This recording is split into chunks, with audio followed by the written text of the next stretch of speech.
Minä olen Raili Kivelä. Olen täällä Jyväskylän Huoneteatterissa puheenjohtajana. Minun tehtäväni on pitää huoli siitä, että Huoneteatterin linja pysyy hyvänä, että tänne on mukava tulla harrastamaan ja että ihmiset haluavat tulla katsomaan meidän näytelmiämme.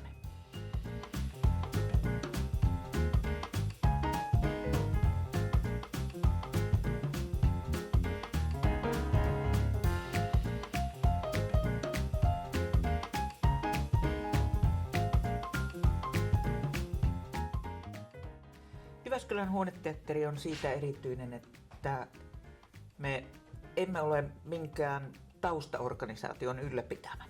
Me olemme vain teatterin vuoksi yhteen tulleiden ihmisten aikanaan perustama ja me olemme teatteri, joka ensisijaisesti pyrkii kokoamaan yhteen sellaisia ihmisiä, jotka haluavat tehdä kunnianhimoista teatteritaidetta.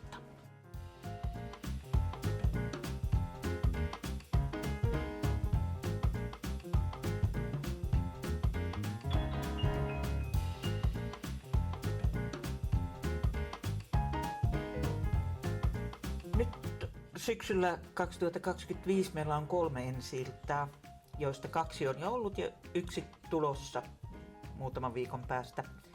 Meillä on klassikkoteksti. Dario Fo, Nobel-kirjailija, on kirjoittanut tähän aikaan vähän liiankin osuvan näytelmän Näillä palkoilla ei makseta, joka on poliittinen satiiri.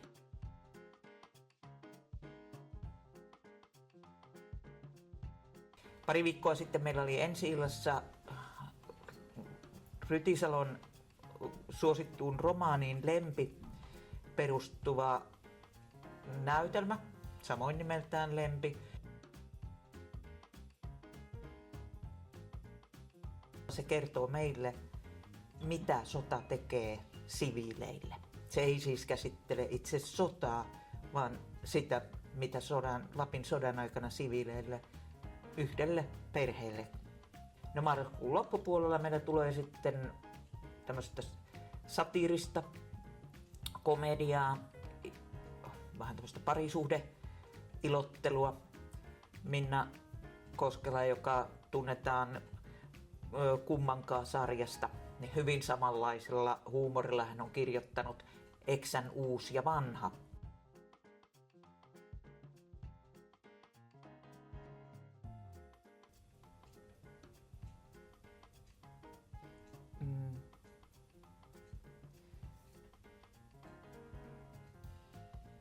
Yhteisön luomaa taidetta.